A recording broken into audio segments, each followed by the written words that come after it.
आज आम्ही पण हिंदू आहोत. गर्व से कहो हम हिंदू आहे ही घोषणा बाळासाहेब ठाकरे यांची आहे, ना भारतीय जनता पार्टीची आहे. आमचं हिंदुत्व सगळ्यांना घेऊन चालणारं हिंदुत्व आहे. आमचं हिंदुत्व बेरोजगारांच्या हाताला नोकरी देणारं हिंदुत्व आहे. आमचं हिंदुत्व हे देशाची एकी वाढवणारं हिंदुत्व आहे. आणि तुमचं बटेंगे कटेंगे असलं हिंदुत्व आमचं नाही. वेळ कमी आणि बोलायचे फार असं सगळ्यांचं झालेलं आहे, परंतु आपण समजून घ्याल.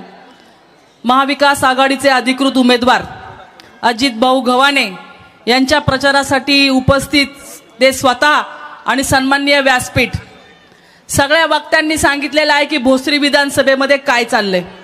आणि आज तर जेव्हा आम्ही उत्तर प्रदेशचे मुख्यमंत्र्याची लाईव्ह सभा बघत होतो, कळलंच नाही की ही विधानसभेची निवडणूक आहे का पाकिस्तान आणि हिंदुस्थानचं उद्या युद्ध होणार आहे त्याची तयारी आहे. कळलंच नाही कशाची सभा आहे. म्हणजे मी तर ते लाईव्ह बघत असताना पाणी पित होते. मुख्यमंत्री उत्तर प्रदेशाचे म्हणाले की भोसडी के उमेदवार, माझ्या तोंडातनं पाणी बाहेर. खरंच बोलून गेले ते. तुम्ही सांगा, ज्यांना आपल्या मतदारसंघाचं नाव घेता येत नाही, उमेदवारांचं नाव लांडगे नाही लांगे सारखं लांगे, ज्यांना आपली मातृभाषा बोलता आली नाही आपल्या महाराष्ट्राची, ज्यांना आमची नावं नीट घेतली नाही, ते आमच्या लोकांना सांगणार मतदान कुठं करायचं. हे काय खरं आहे का? एकही महाराष्ट्राच्या विषयी ते काही बोलले नाहीत. सारखं छत्रपती शिवाजी महाराज, छत्रपती शिवाजी महाराज. त्यांना कोणीतरी सांगून पाठवलं असेल हा महाराष्ट्र आहे, इथं छत्रपतींचं नाव घेतल्याशिवाय लोक टाळ्या वाजवत नाहीत, म्हणून सारखं छत्रपतींचं नाव घेतलं जात होतं. त्यांना कोणीतरी सांगावं सिंधुदुर्ग मालवणचा किल्ला पाडणारी तुमची औलाद. त्यांनी छत्रपतींचं नाव घेण्याची त्यांची स्वतःची बिलकुल पात्रता नाही असं मी या ठिकाणी सांगते. संभाजी महाराजांच्या पुतळ्यामध्ये इथे पैसे खाणारे यांची औलाद, यांनी संभाजी महाराजांचं नाव घ्यायचं नाही असं मी या ठिकाणी ठणकावून सांगते. आज आपल्याला सगळ्यांना माहिती आहे त्यांची वस्त्र, म्हणजे मुख्यमंत्री उत्तर प्रदेश यांची वस्त्र भगवी आहेत, आम्हाला मान्य आहे, ते पहिल्यापासूनच भगवे आहेत, भगवाधारी आहेत. परंतु आज उमेदवारांनी सुद्धा पॅन्ट आणि शर्ट भगवं घातलं होतं. अरे किती तुमची नौटंकी असावी, काय त्याला प्रमाण असावं का नाही. तुम्ही नेहमी घालताय आम्ही मान्य करू, परंतु ते आलेत, त्यांना दाखवायचं मी कसा आतून बाहेरून हिंदू आहे हे दाखवण्याचा केविलवाना प्रयत्न होता. आज आम्ही पण हिंदू आहोत. गर्व से कहो हम हिंदू आहे ही घोषणा बाळासाहेब ठाकरे यांची आहे, ना भारतीय जनता पार्टीची आहे. आणि आमचं हिंदुत्व कसलं? आमचं हिंदुत्व सगळ्यांना घेऊन चालणारं हिंदुत्व आहे. आमचं हिंदुत्व बेरोजगारांच्या हाताला नोकरी देणारं हिंदुत्व आहे. आमचं हिंदुत्व हे देशाची एकी वाढवणारं हिंदुत्व आहे. आणि तुमचं बटेंगे कटेंगे असलं हिंदुत्व आमचं नाही, आणि ते कदापि मान्य नाही. या चिखली गावात असेल किंवा आपल्या विधानसभेमध्ये असेल, सगळे आपण गुन्ह्या गोविंदाने राहतोय. आपली कधीही जाती धर्मामध्ये भांडणं नाहीत, समाजामध्ये आपली भांडणं नाहीत, पण हे बाहेरचे लोक येऊन आपल्यामध्ये भांडणं लावण्याचा प्रयत्न करतायत.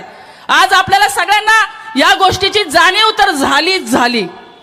म्हणजे आज जो प्रकार झाला तो अत्यंत निंदनीय. मी आज पिंपरीला पत्रकार परिषदेला गेले होते. सगळ्या पेट्रोल पंपावरती भल्या मोठ्या त्या बाहेरच्या लोकांच्या लाईनी लागल्या होत्या.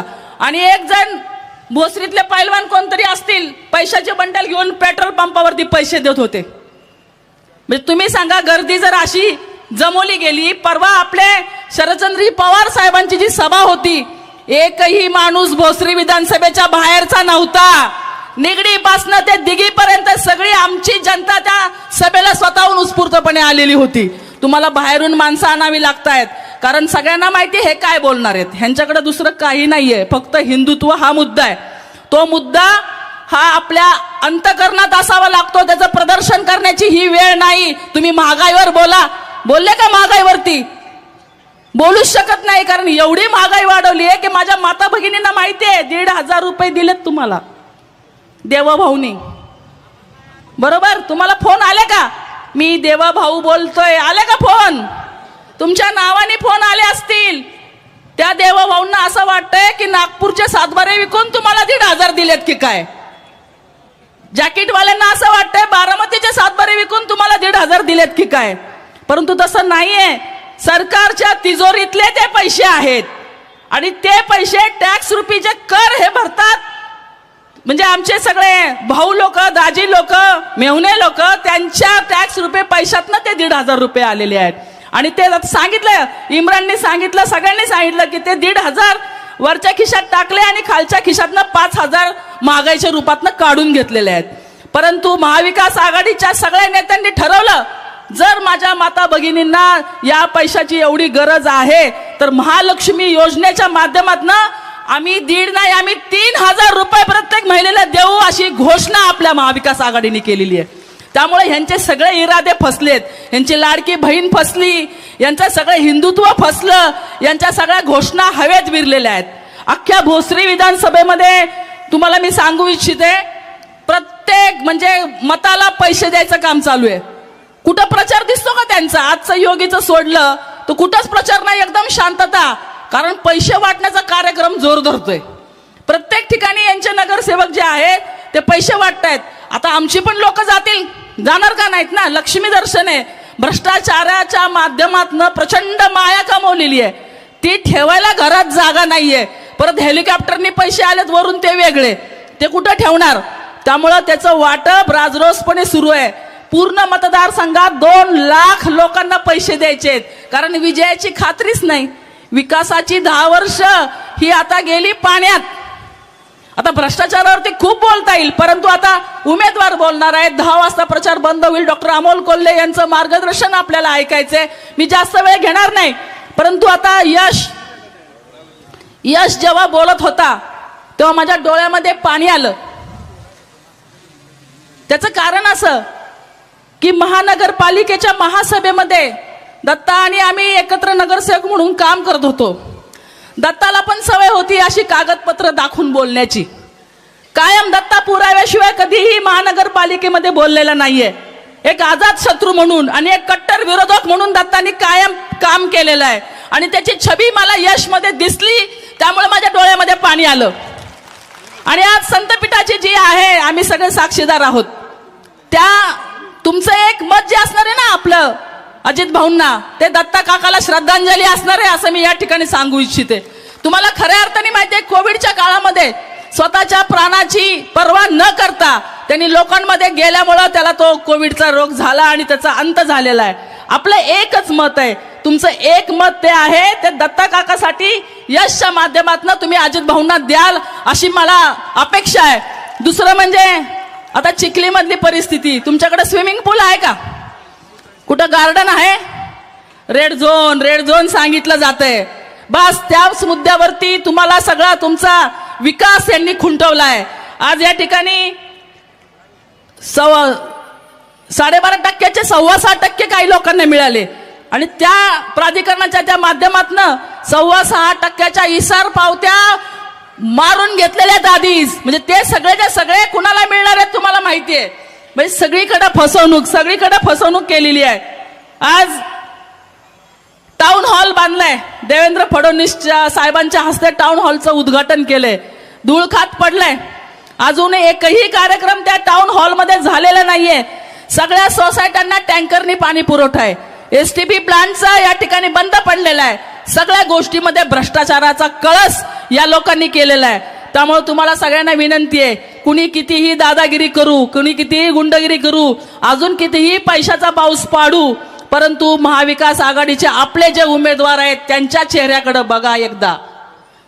तुम्हाला वाटतंय का समोरच्याच्या चेहऱ्यापेक्षा हा चेहरा चांगला आहे? वाटतंय ना? हो. मग अत्यंत संयमी, सुसंस्कृत आणि उच्च शिक्षित असे आपले उमेदवार आहेत. आम्ही त्यांच्याबरोबर महानगरपालिकेत अनेक वर्ष कामं केलेली आहेत.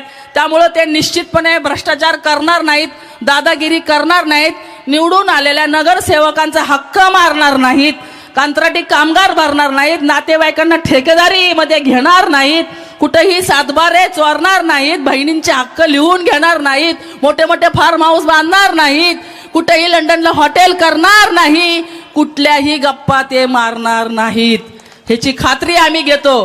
तर त्यांनी असं केलं तर पुढच्या वेळेस आम्ही मतदान मागायला तुमच्याकडे येणार नाही अशी सुद्धा खात्री देतो. त्यामुळे येणाऱ्या काळामध्ये मला सांगितलं कमी बोला, जास्त जाऊ नका. पण आता काय करायचं, जे आहे ते बोलायला येतंय आतून, ठरवून काहीच नसतं. बसेपर्यंत काय बोलणार माहिती नसतं. पण जे खरं आहे ते जर मांडलं नाही तर लोकांचा गजनी पिक्चर सारखं आहे, शॉर्ट मेमरी, लक्षातच राहत नाही. त्यामुळे लोकांना सुद्धा सारखी आठवण करून देणं गरजेचं आहे की अशा प्रकारचा जो समोरचा उमेदवार आहे त्याला आता बास, त्यांच्या सगळ्या कामानिशी त्यांना इकडनं विदा करा. आपले उमेदवार जे आहेत ते चिखली गावचे व्यायी आहेत, हे जे चिखलीकरांनी जरा सगळ्यांनी कळकळीची विनंती आहे, सगळ्यांनी लक्षात ठेवा, सगळ्या ग्रामस्थांनी लक्षात ठेवा. आणि इथं सर्वपक्षीय लोक बसलेली आहेत जी तुमच्या आमच्या सगळ्यांच्या परिचयाची आहेत, त्यांच्यासाठी आणि आज दत्ता काकासाठी आणि आपले उमेदवार जे आहेत त्यांच्यासाठी आपण किती नंबरचं बटन दाबणार? किती नंबरचं बटन दाबणार? धन्यवाद. जय हिंद, जय महाराष्ट्र.